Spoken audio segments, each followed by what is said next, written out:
A divine greetings to the 13 tribes of Yisrael scattered in the four corners of the earth, and to the Gentiles called by the ox fiery name of Abba Yahuwah Elohim.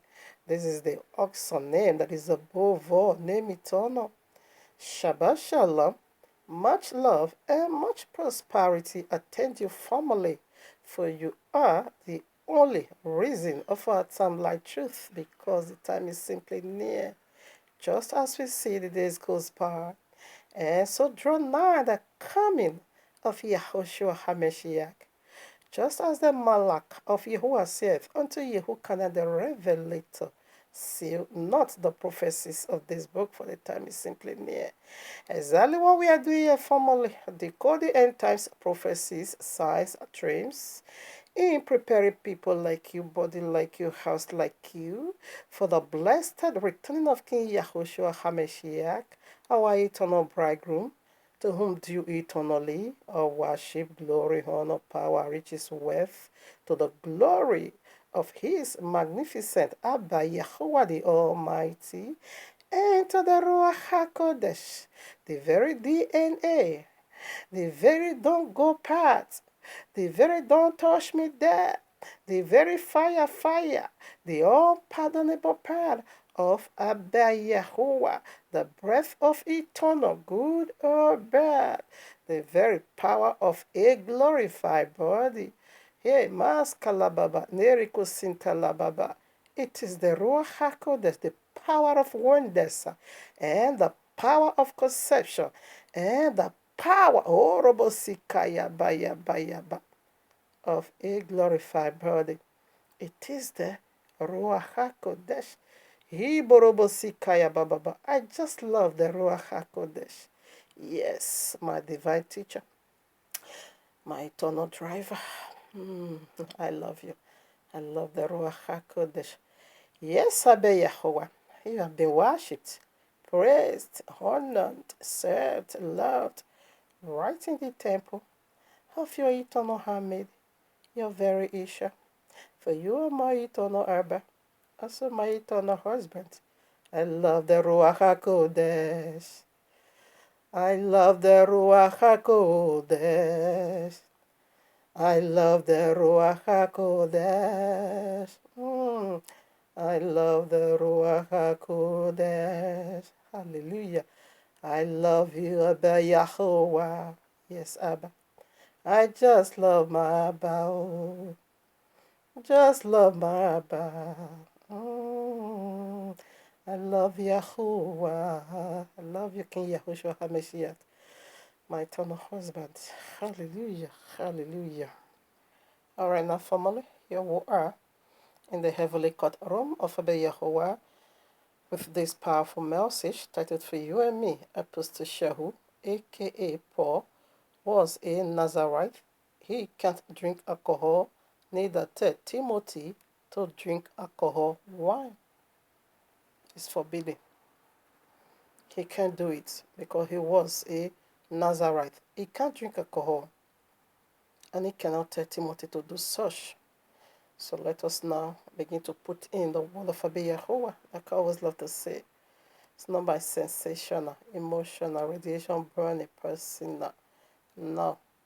But by the royal law subjective, we want to put asunder again between Pope Jesus Christ from the pit of hell and his apostles, his agents, and Yahushua HaMashiach, okay, of Nazareth, that these are two different Messiah, Messianic kingdom, okay, Messianic movement, okay. These are two different deities, okay. Said by their affiliation knows them. So check out the lifestyle of Jesus and his pastors, apostles, bishop, wherever, and come to the royal law and study. There you're gonna see the difference is so huge. The difference is like from here to eternity. They can never be compared. There's no comparison. It's so different. Okay, Jesus came with another day of eternal rest, whereby the royal law says Shabbat keeping is perpetual. Yahushua kept it, the biblical Messiah. All his apostles, they kept Shabbat. Yahushua celebrates biblical feasts. All is supposed to do. The book says so. The book you carry says so. But check out Jesus. They keep Sunday. They celebrate all paganism, pagan feast. They came with another name called Jesus. And the letter J that gave you Jesus isn't yet 400 years old. So what is going on? Therefore, study the book, and the book will give you the answer. Revelation 12:9 said, the dragon, thou, O serpent, deceived the whole world. So you sort it out. You are being deceived. I was once being deceived. I was once a Christian. But by the help of the Ruach HaKodesh, I began to study everything they do. I couldn't find no, except they want to twist it. If they want to twist it, therefore, and you are not ready to drag your spirit from their hands, sorry, it's going to be eternal damnation. It's going to become a strong delusion. Because Abe said, since you don't have love for the truth, therefore I'm going to send you a strong delusion in order for you to believe a lie. That is judgment of abandonment. That is where Abe gave up on you.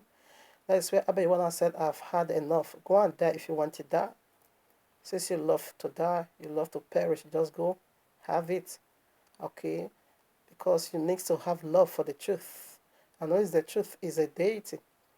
John 14:6 said, I'm the way, the truth, and the very life. He said, no one comes to heaven but by me. The pardon is Shabbat, which is the shadow of eternal rest. And you have problem with that way Yahushua set down before you. You have problem with that truth. You have problem with that life. This is the way he said. This is the pardon he gave. And you say you find problem with this. You want to follow Babylon, the broad way. That leads to destruction. And many has already gone through that. Is that way you fix your soul? But this is the nature. The nature of this video is for you to put it right. I'm speaking to the elect, not to the multitude, only few. Many are called, few are choosing. And only few, walk through the narrow way. Okay, so right now, these are two different deities, two messianic movements. Look at the biblical Messiah, messianic sign. Okay, 3 days and 3 nights. That is complete 72 hours. We don't rationalize nothing absolute over here. We know what there is. We found that in the sign of Jonah. And look at Jesus Christ. Oh, just a day and a half. His people said he died on Friday, 3 o'clock. You can find that in Matthew 27. And early morning Sunday is no more there. It's risen. 3 o'clock Friday counts. 3 o'clock Shabbat. That's just one day. And Sunday early morning is no more there. What is that? That is total nonsense. The book never says so. 3 days and 3 nights. Only the Messiah that meets up with that sign, it is the biblical Messiah. It is the biblical Messiah. So I keep making a distinction, let you know Jesus Christ is the another one that comes, okay, in his own name. Okay. So right now I want to put scriptures to validate the very title. Look at it again. Matthew 5:17-20. Yahushua said, the biblical Messiah said, I never come to destroy the law nor the prophet. Until when? What was the stipulation? Until all is fulfilled. So why is this stipulation? Until the heaven and the earth is no more. Then Revelation 21 said, I saw a new heaven and a new earth, for the first heaven and the first earth are no more. But Jesus said he destroyed it already.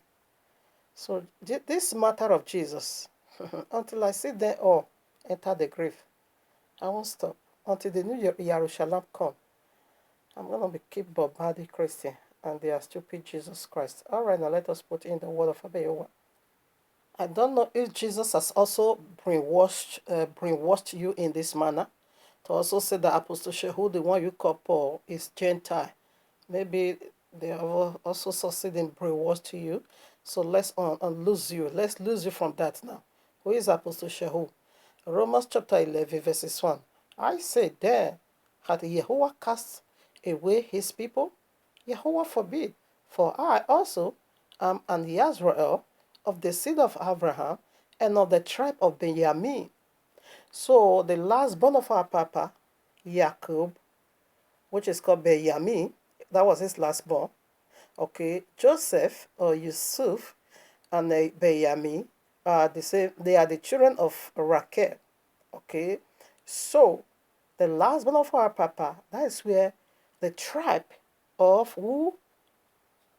Apostle Shehu, whom you call Paul. Let's put one confirmation. All these seed of Semper, all these seed of Semper, just like John Suleiman, maybe they have already brainwashed you and says it was a Gentile. Okay, that was why he reached out to the Gentile world. So let's do one. Philippians chapter 3, verses 5. Circumcise the 8th days, okay, of the stock of Yisrael, of the tribe of Benjamin, and Hebrew of the Hebrews, as touching the law, a Pharisees. Did you get that? So it's Yisrael, not was eternal. Okay, the choosing, the elect, and from his own tribe, the last born of our Papa Jacob, Benjamin. That is his tribe. Okay, so let's put in scriptures. This is what I keep urging the few people that follow this channel, this platform. Just study the book for yourself. Though there is error in the translation, and that same error brought Jesus in, but still 99.9% are true, infallible word of Abiyawa. As he studied, it's going to be exposing Jesus more to you. It's going to be exposing Christianity. That helped me. That was why I ran out of their camp. Because everything they do is complete Babylonian. I was once a pagan. Why should I come and be doing the mystery pagan? No, the once pagan I did it, purely pagan. That was a choice of me. By his mercy, Abba Yahuwah called me out of that. By his infinite mercy, then I make myself in mystery pagan, practicing worship his son. And worshiping a son is the greatest abomination according to the book you carry. So what is the nature of son worship? It simply means commemorating commemoration, okay, the day this Jesus fell from glory. All these fallen angels is to commemorate, because the very moment they fell, that ushers in time, season, a year. I mean, one live in eternal. It don't live in time, space, and all whatever. But as soon as they fell, that counts the beginning of time. In the beginning the county, which is Genesis. They were the darkness that covered the surface of the earth. And Sunday is the first day. Okay? It makes working time. So you are just commemorating the day they fell. That was why the royal law said, it is the greatest abomination. You worship his son. There is no rest. It makes eternal work. Now, our apostle, chapter 24, verses 40, we are looking into who is apostle. These bastard people, these satanic children, these seed of serpent, Christian, and Yodipo, and all these useless people, said that Jesus turned water into alcoholism. That was the first miracle of Jesus Christ. Yahushua is eternal high priest. And the high priest, according to the book he can take anything fermented. Now, then I said, okay, Apostle Shaul said, Timothy, come over here, you can drink alcohol. Okay, that is what brought us over here. Apostle Shaul also can't do that. Why? Because he was a Nazarite. A Nazarite is forbidden, not just only from agogoro, from orange juice. Anything that grows from the tree, it can't. So what you cannot eat, why should you give it to others? Our apostle, we see his tribe already. Apostle Shehu is the tribe from the tribe of Benjamin.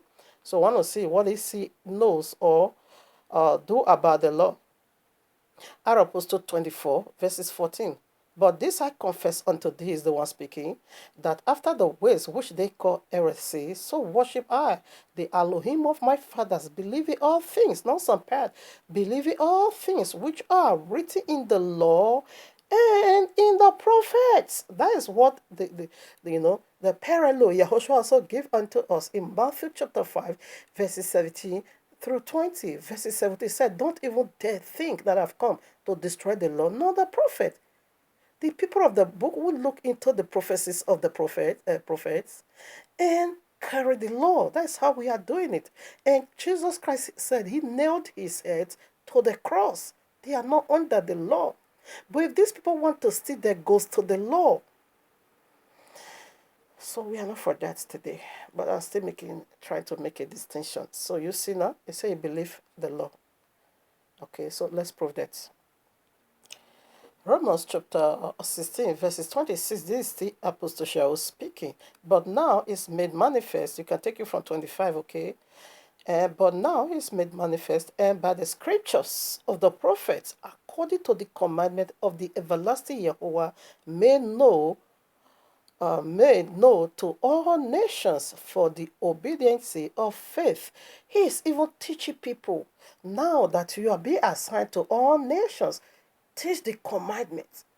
Teach the prophecy. A prophet simply means look into their prophecy, okay, and do it through faith. He did not say he abolished it. I'm not under law, they are under grace. Don't understrike you, liar. Jesus is a Gogoro master, okay? Apostle Shaul, you see, he's the one speaking. So let's put now confirmation. He's a Nazarite. That's where we are going now. Let me show you the danger you are engaging your spirit, soul, body with. Okay, when you begin to twist the saying of this mighty man of Yehovah, Apostle Shaul, who denied marriage to having children for the kingdom's sake. In fact, he paid so much for his salvation. You cannot just come here and be misquoting him. Let me tell you what his fellow apostle says. Apostle Kepha, whom you call Peter. 2 Peter chapter 3, verses 15. And according to that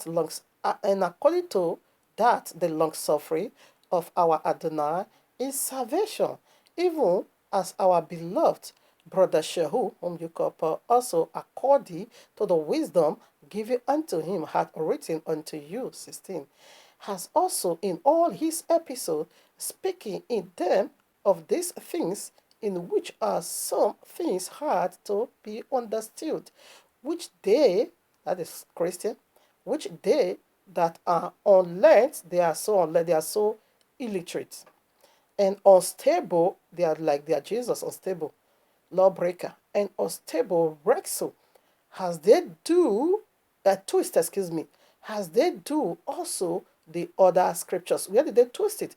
Genesis 3 is speaking of their father. Unto their own what? Destruction. This is the danger in it. Unto their what? Own destruction. When you now begin to see that, begin to pack go in your stomach, you will say, Apostle Shaul said, drink and don't get drunk. He said, you are twisting it because you are unled. It is to your own destruction. Because he is a Nazarite. He was a Nazarite, rather.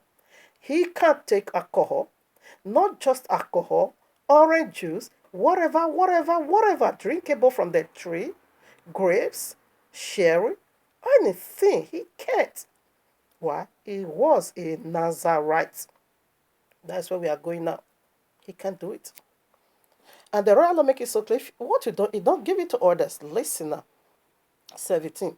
Yea, therefore, beloved, seeing ye know these things before, but well, lest ye also be led away with the error of the wicked. Christians they are the wicked. Don't fall into their wickedness. Far from you, okay. Don't be led away with the error of the wicked, far from your own standfastness. Is letting you know. You breaking the law, you breaking Shabbat. You said Jesus nailed your head to the cross. Really? Jesus nailed his head to the cross. You see. So this Apostle Kepha, he also warned you to be very careful about the teachings of Apostle Shaul. He said when you twist it, it's going to be to your own destruction. And many has traveled through that way. Christian will be keeping some. They will say Apostle Shaul said, don't regard any day. Oh, I heard now. Anyway, let's go to Apostle 21. How can Apostle Shaul keep the Shabbat, he himself, and he will tell you not to keep it? Throughout the scriptures, he never kept no day. Huh? But it's to your own destruction. That is what the book says. Now, okay, let's get started now. Apostle 21. I'm going to be reading from it, the prophecy of the daughters of I think let's just drop that for the sake of time. I really want to read up to 28. Okay, now I'm going to be talking from here. Apostle 21 from verses 8 to 14. Then we take you from 19 to 28. That one is the longer. So it will be better I read that because we're also going to read Numbers chapter 6 for you to see what it is being a Nazarite. 19. And when he had saluted them, he declared particularly what things Yahuwah wrought among the Gentiles by his ministry. 20. And when they heard it, he went to Jerusalem. Okay. Then the virgin began to prophesy. No, Agapos prophesied and said, "You are going to Jerusalem. You are not coming back. They're going to handle you, okay, to be arrested and all that. In fact, they're going to kill you, whatever." So I just briefly that because I'm going to be talking from there. That prophecy. Okay, now 20. And when they heard it, they glorified the Adonai and said unto him, "Thou seest, brother, how many thousands of Yahudims there are which believe, and they are all zealous of the law." So after Apostle Shaul has shared his own testimony, what Yahuwah did among the Gentiles, so the people also, the elders, he went to go and meet in Jerusalem, and also gave him a testimony. Thousands of the people of the book accepted the New Testament, not just only that they are still zealous for the law. Why? Because complaint has already guessed to the elders that Apostle Shaul is a lawbreaker, just as Christians accusing him. Our forefather was also accusing him, listener, because some of his teaching is hard to be understood. I said you are filled with the Ruach. Therefore, if you are not filled, you're going to be twisted, you're going to be accused, you're going to be breaking the law. Okay. But these people's accusation was even better. It turned out better than that of Christian. Christian ravaged the law. This one we are still fighting for him to keep the law. Meanwhile, he was under the law. 21. And they are informed of thee that thou teachest all the Yahudims which are among the Gentiles to forsake Moshe, saying that they ought not to circumcise their children, neither walk after the custom. This is the report they brought to them. 22. What is it, therefore? The multitude must needs come together. They are coming for you, okay?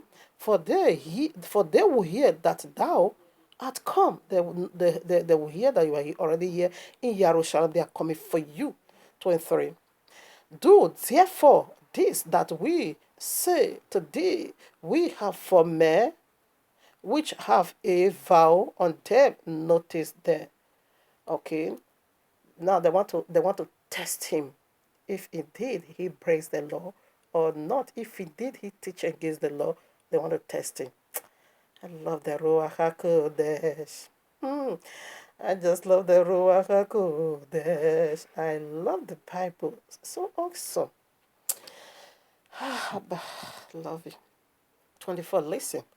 There, take, he said 4 men, including Apostle Shaul is now 5 men. And they want to test the spirit of Apostle Shaul. Believe not our spirit. But test. We heard that you are a lawbreaker. Now I want to test you. 24.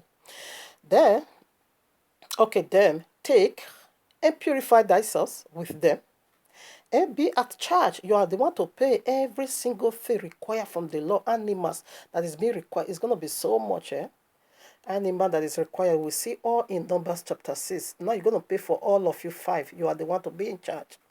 These 4 men, and you by yourself, 5 people. You are the one to take care of the responsibility, whatever penny. Do that in order for us to know that you are not teaching against the law. Listen. Then let me take from 23. Do therefore this that we say to thee, we have 4 men which have a vow on them. Then take and purify thyself with them, and be at charges with them, that they may shave their heads, and all may know that these things wherefore they were informed concerning thee are nothing, but that thou thyself also walkest orderly, and keepest the law. Listen, 25. As touching the Gentiles which believe, we have written and conclude that they observe no such. Gentile is not allowed to be a Nazarite, no. You are not allowed. Save only that they keep themselves from things offered to idols. You know, they're idol worshiper. Some people, some worshiper. And from blood, and from strangled, and from fornication. That is their sin. That is the only law they want you to be keeping for now. But for law of Nazareth, no, you are not allowed. And you are not also allowed to come into the temple. Listen now. So after that, 26, what did my papa did? Then Paul took the mare, and the next day purified himself with them, entered into the temple to signify the accomplishment of the days of purification, until that an offering should be offered for every one of them. So what did he do? He now began to say Jesus nailed his head to the cross. Do you know what the law of Nazareth, excuse me, has nothing absolutely to do with the cross. It's personal relationship, set apart. This guy set himself apart and said, I'm not going to marry. No, I don't want it. I just want to focus on Jehovah. I love it so much. I just want to focus on Jehovah. I don't want no distraction. Marriage, have children now. That is set apart. The one they also call eunuchs. That is set apart. So now, what now say your locks, it carry dress. Nazarite, whether you're a man or woman, you need to carry dread. The razor needs not to touch you. We are going there now. He said, then he took the man. He did it because clear conscience, fear no accusation. So even though you're accusing me of whom I'm not, nah, I'm going to prove you wrong. He did it. He take care of the rest, the bills. 27. And when these 7 days were almost ended, the Yahudis, which were of Asia, when they saw him in the temple, stirred up all the people and laid hands on him. They beat him. 28. Crying out, Men of Israel, help! This is the man that teacheth all men everywhere, against the people and the law, and this place, and further brought Gentiles also into the temple, had polluted this holy place. So they say, you see the accusation? So they now begin to beat him until the governor came into the system and charged the case. That was why they took him to prison. Okay. Now, why did this? That was the 8 days. The 7th day is to offer all this animal. He got it already, bought everything already, only for them to make the sacrifice. So then the uproar now comes, and that one they could he himself could, but it's still gonna be taking place by the elders.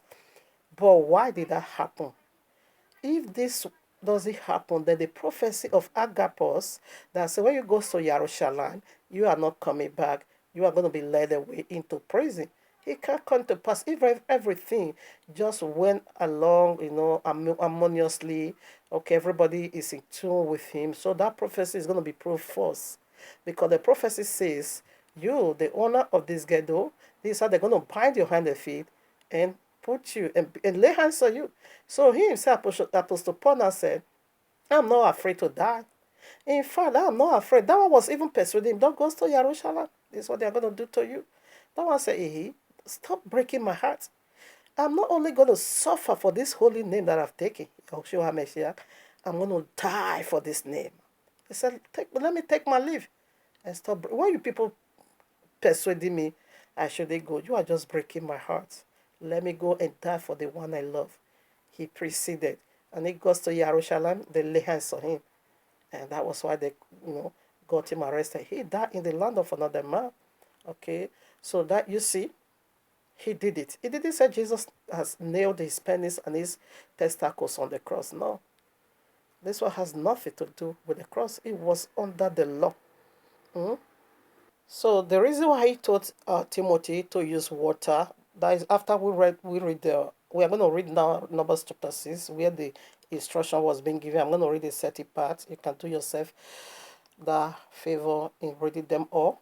So the reason why he told Timothy, Timothy was his son. He adopted it because the father of Timothy was a Gentile, a Greek man. You can see that in the Acts Apostle chapter 16. Apostle Shahu himself was the one who even circumcised Timothy. He just adopted him in order to bring him into the kingdom. Okay. Now, the reason why Timothy was a son, spiritual son, unto Apostle Shahu, the reason why he was taking only water, he was trying to imitate. Because the royal law says, imitate those who are in faith.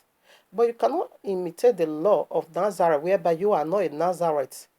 You are not a Nazarite, excuse me. I always, confuse myself when it comes to Nazareth and Nazarite. The law of Nazareth, you can't imitate it, except you want to be under that law. For Apostle Shaul, you only drink water. That's according to the law of Nazareth. He get to drink just water only. And being Timothy, being the father of Timothy spiritual, Timothy was trying to imitate him. And I said, no, because of that stomach's sake, you need to take something like this. Apostle Shaul is taking it, he's not having no infirmity, no, because he's under the law. Timothy, you are not.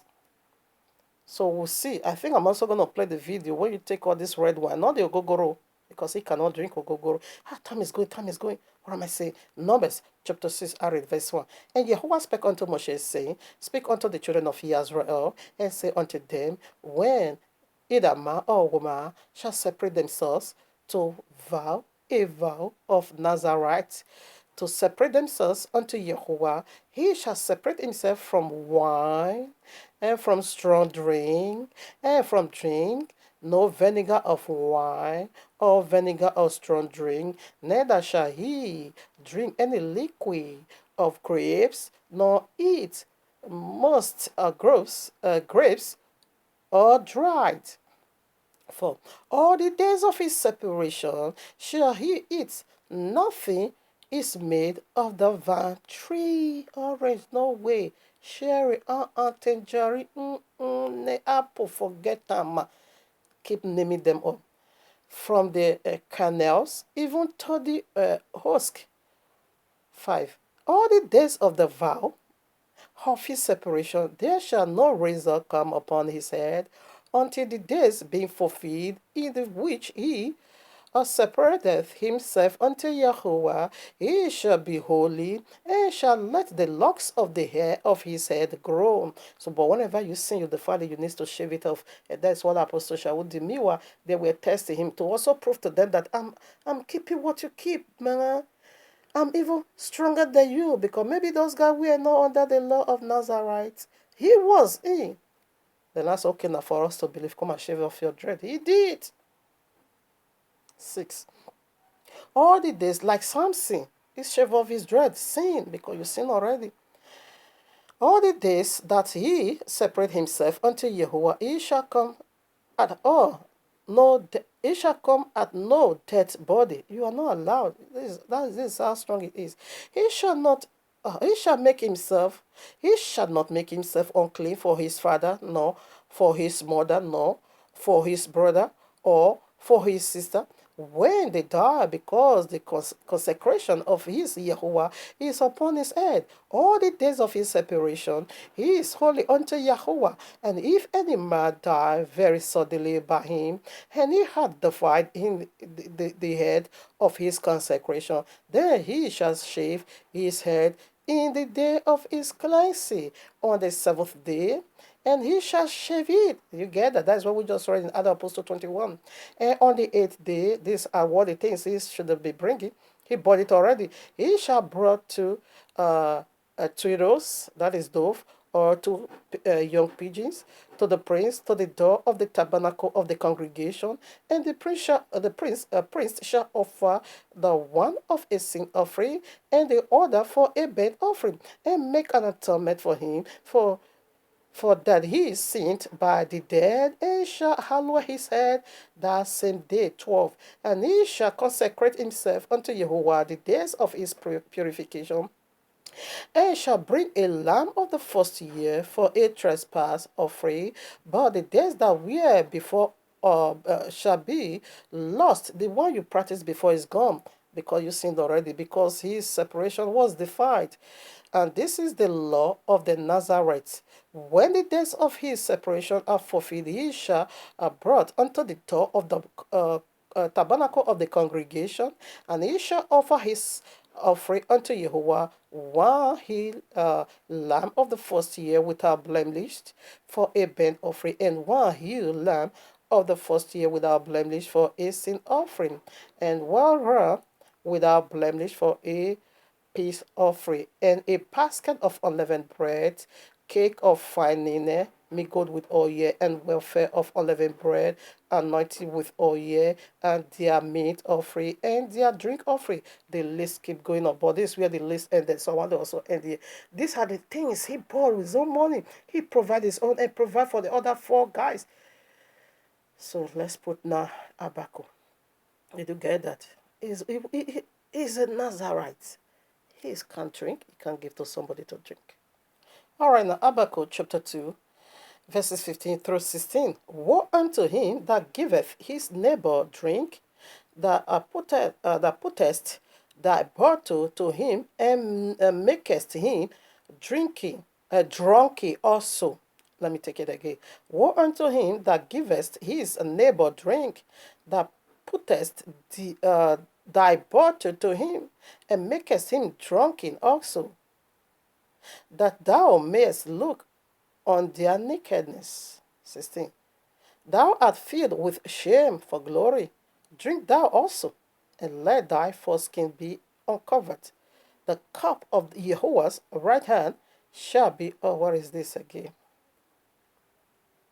Right hand shall be turned unto thee, and shameful shall be on thy, and shame shall be on thy glory.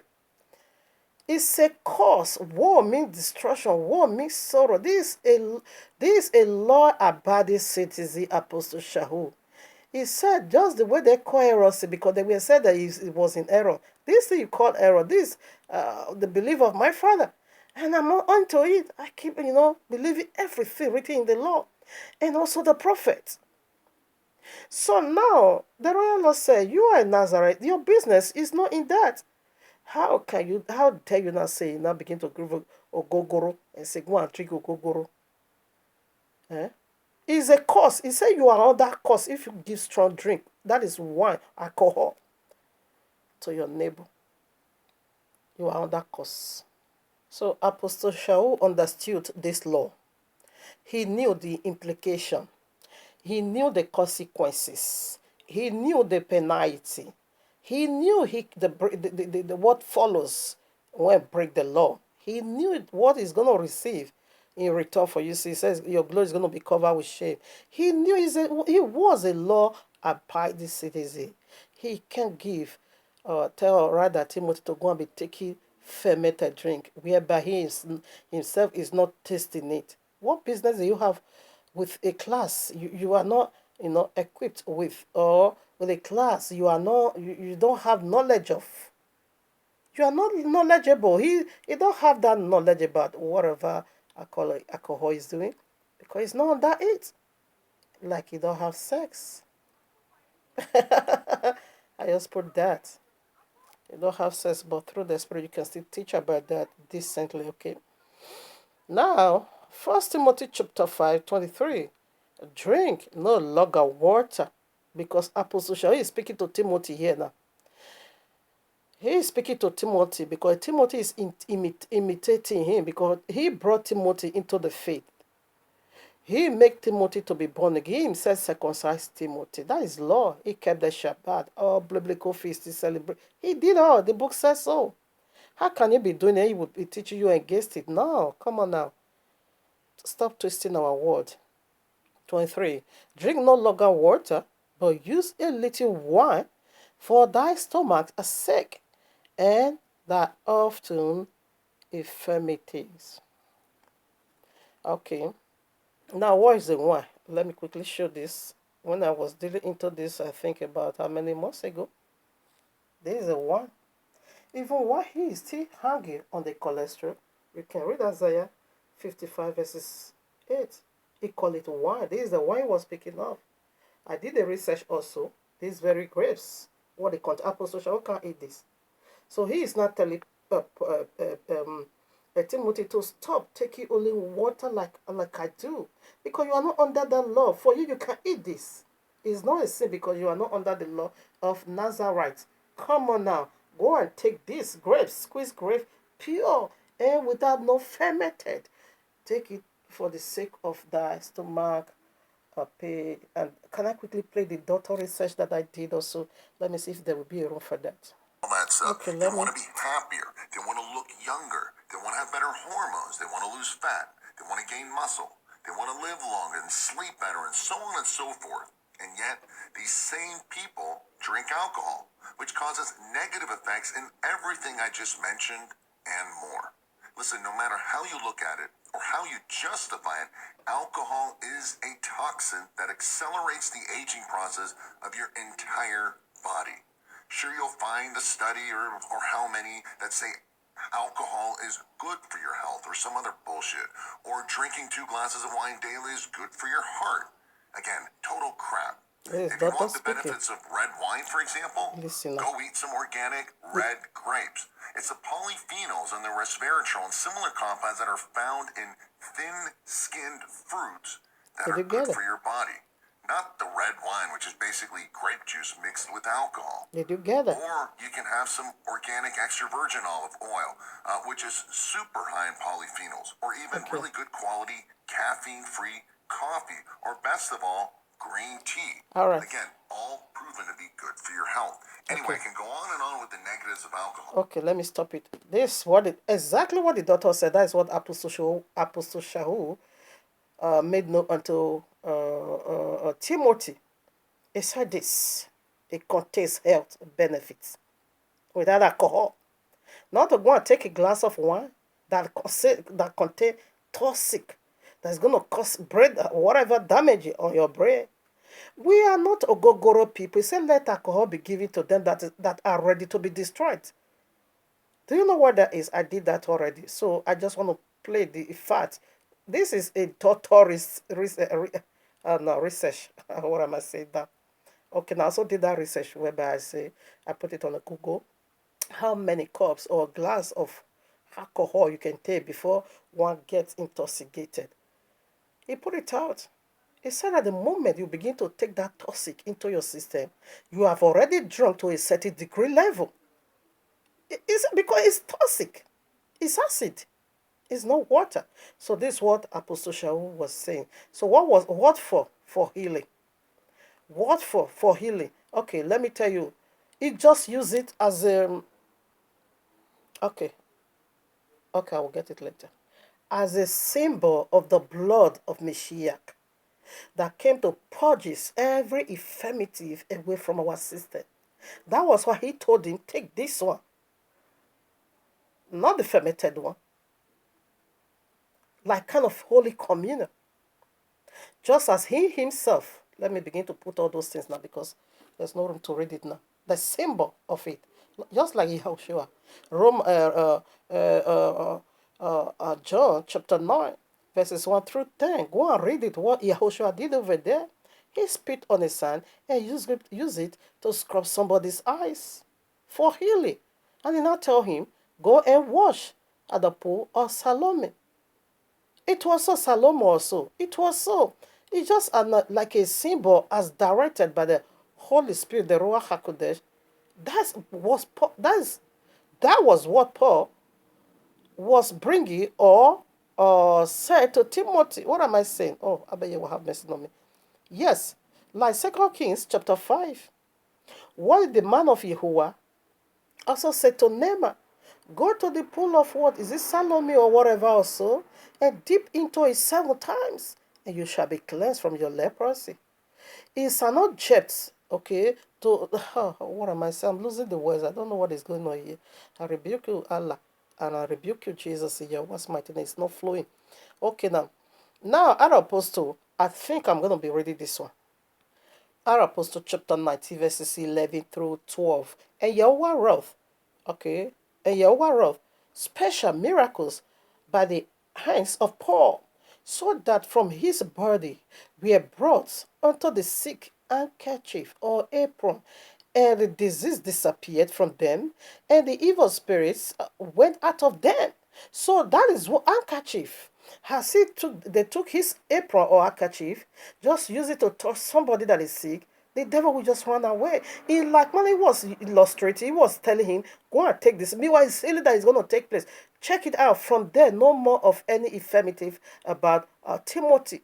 Only that place, and it was ended over there. I strongly believe when he took that wine, not alcohol, it was healing for a medicinal sake. It was healing that, okay, healing took place. Just as his apron, his handkerchief touched people that is sick, and they may hold. He like when he gave that direction and said, just go and do this, as I said, is as a symbol of the blood of Mashiach. Drink it. The devil is going to flee. And that sickness, because the devil is the one causing that sickness, it's going to leave you. You're going to be well, completely, utterly. But use the wine. You are not a Nazarite. No need for you to take only water like I do. Though I'm your spiritual father, but you can't imitate me in this area because I'm under covenant and you are not under that covenant. I can strongly say that was why the devil also attacked him, because you are not under the covenant of the. It's a strong band with Yahweh. You are not there. You are just imitating it. You don't even know what was that from afar. Therefore, the devil is going to beat you for that. It's like you are misquoting Apostle Shaul when you don't drink this, I will not also drink. No, that is personal. That was why the sickness also come. The devil will attack him. Fear for Apostle Shaul to give him healing, to make him whole completely from that madness of Jesus, Allah, because they are the demon attacking us. And I say, go and take wine. So now when I'm sick, I bet you what will just command me use Holy Communion. I will use Holy Communion, and the devil will leave me alone. That was what Abeyawa revealed, what happened in the case of Apostle Shaul telling Timothy to take wine for his firmity. Okay, head benefit. We heard it from the very Dr. Secular word. So this is quickly what I want to put out. Stop misquoting Apostle Shaul. If you keep doing it, he said it is to your own destruction. That is the judgment, because you are being led away by the error of the wicked, which is Jesus is the wicked, Allah is the wicked, all Christian, all pastor are the wicked. So it was just like a kind of a something to place for healing, like the handkerchief, like the sand, like go and wash in the river of Salome also. And Naaman was cleansed, the born blind was healed. And everyone that used the apron of Apostle Shaul was healed. In like manner was the wine he told Timothy to drink, not for your stupidity and not for any stupidity of Jesus Christ. Thank you, Abba Yehovah. You all have been rebuked. Yes, Jesus is being rebuked. Allah is being